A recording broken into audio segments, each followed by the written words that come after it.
What's going on, guys, and welcome back to WWE Network and Chill, where every single week I, Graham G.S. Matthews, break down all the original content I watch on the WWE Network. And today we're talking Arrival Matt Riddle, which aired on the network this past week after Monday Night Raw.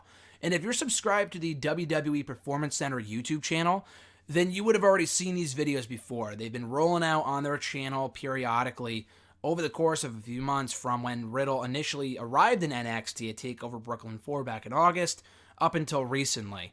I think and up until right after TakeOver War Games 2 in like November or December. They're great videos. They're about 6 or 7 minutes each, and essentially this Arrival special is just his journey, all the videos like combined into one like 34-minute special. But it was great. It was enlightening and enjoyable to watch it back in its entirety on the network. And essentially the special, chronicles the journey of Matt Riddle to NXT, and not only signing with NXT, but his entire family and their thoughts on it, moving from wherever he was before, down to Florida, and then eventually making his NXT TV debut. So this is great, especially if you don't already know anything about Matt Riddle. This special is well worth checking out. And again, even if you've seen the Arrival videos on the PC channel, on the PC YouTube channel, check this out anyway in its entirety. It puts all the videos together in one giant special. Had the chance to watch it with Alexis on Tuesday, and she thoroughly enjoyed it as well because she hadn't seen them. I had seen him, but she hadn't, so it was great to watch it back with her. But the special kicks off with Matt Riddle arriving at TakeOver Brooklyn 4 in Brooklyn last August, and it was there that he met Triple H and Matt Bloom. I think that was the second time he had met Triple H, meeting him one other time, and he'll talk about that a little later on in the special. Matt Bloom, obviously the head trainer for NXT, but he shows up wearing a tux, one of those hats, the flat-rimmed hats, and flip-flops. And that's just who Matt Riddle is. That's just exactly who he is. And I think he was wearing flip-flops when I met him at a Northeast Wrestling Indie show back in March of last year, almost exactly a year ago. So that's just who the guy is, and he was not going to change who he was, even though he was arriving in this new place where he was going to be working. So he talked about fighting for the UFC for 6 years, as well as his upbringing and his dad, how his dad was a chemical engineer and how his brother was like a fucking genius. And then there was him. Then there was Matt Riddle, which is his real name, by the way, because they show his family and they show his mom talking about Matt Riddle and his personality and how she doesn't really know if it's going to translate well to wrestling. And they show whatever her first name is, and then Riddle. I'm like, are they using his character name for his mom? But that's his actual last name, so that must be her last name too. But they show Matt Riddle and his wife and his entire family of 3 kids. I think it's 2 girls and a boy. The whole family moving from wherever they were before, I think it was somewhere in the Northeast, down to Florida, because now he's officially signed with NXT. That's where everyone is kind of forced to relocate to in order to work out at the Performance Center.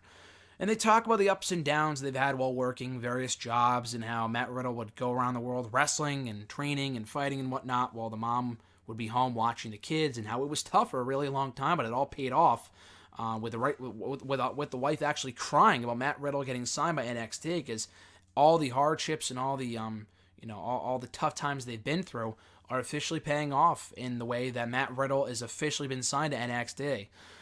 So they show Matt Riddle and the crowd at TakeOver at Brooklyn 4, which I was also in attendance for, so seeing that live was cool. So they show the wife filming the reaction of the kids watching from home, which I thought was really, really cool.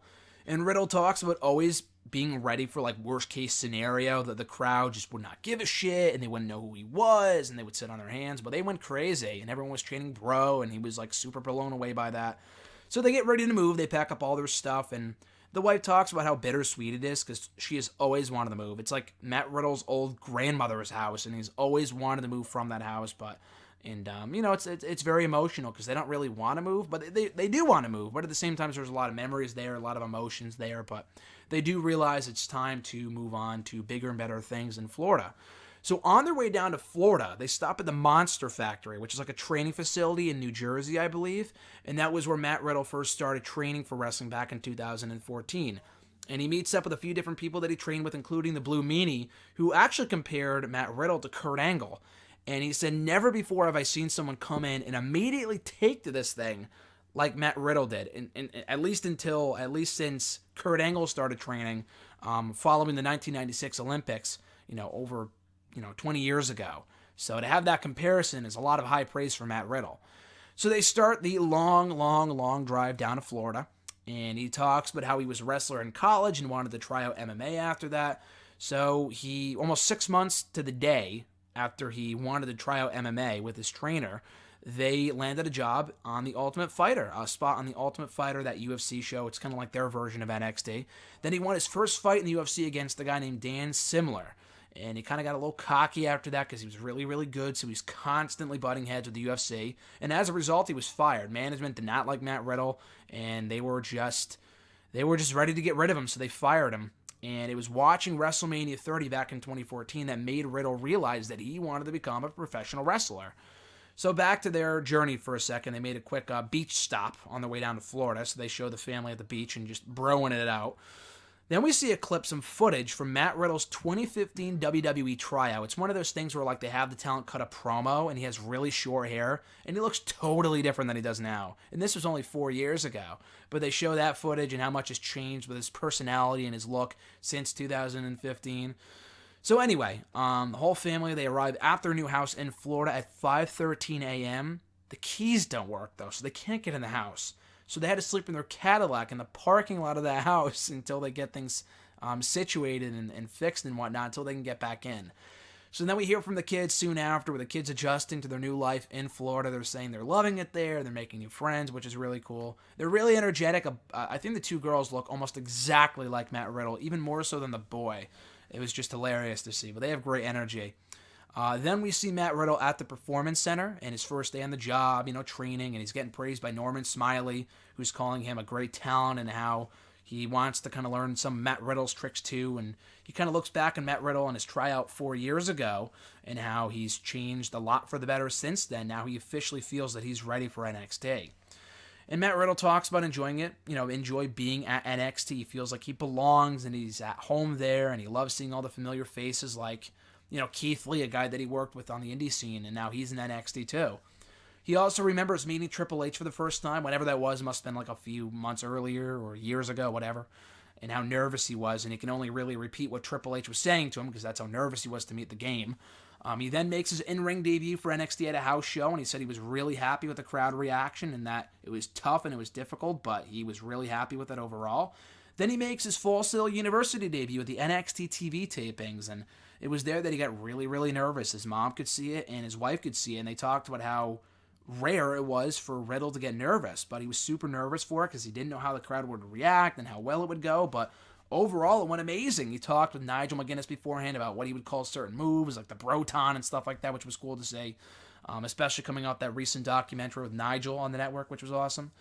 But yeah, he wins his debut on NXT TV, and he thought that everything went perfect. His wife thought the same thing, so they were both in agreement that it went off without a hitch.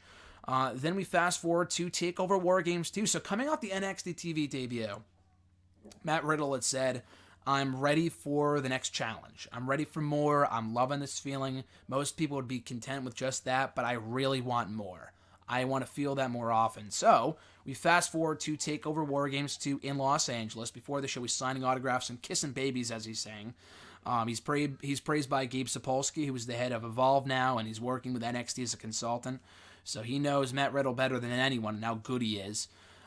We are shown a montage of Riddle's journey to the WWE before it's shown that he has beaten Cassius Ohno in 6 seconds in his TakeOver debut at War Games 2. And technically he debuted at TakeOver Brooklyn 4, but like his in-ring debut at a TakeOver, which was really cool. And we end on that note.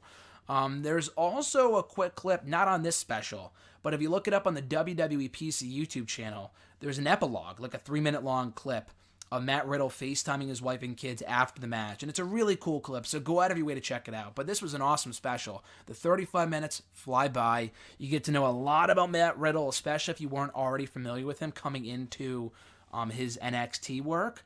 So you get to see his journey from when he first showed up at TakeOver Brooklyn to where he is now at TakeOver War Games 2, making his TakeOver in-ring debut and winning in 6 seconds, where they really made a star out of the guy in one night.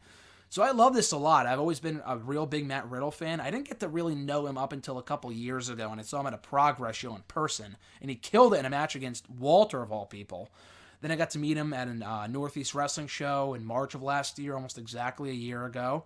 And I think it was almost exactly a year ago from this weekend. It was a year ago from tomorrow, from Saturday. But anyway, yeah, this was a great special. Absolutely seek it out on the WWE Network. Make time for it. It's well worth the watch. It is called The Rival, Matt Riddle, available now on the WWE Network. So that being said, guys, thank you for checking out my review of this special on the network. Be sure to like the video, drop a comment, share the video, and subscribe to the channel for more content. We'll be back in the next few days with more network and chill videos and everything else in between. So until then, guys, have a great rest of your weekend. I'm Graham Jason Matthews. Happy month of March, and I'll catch your ass down the road.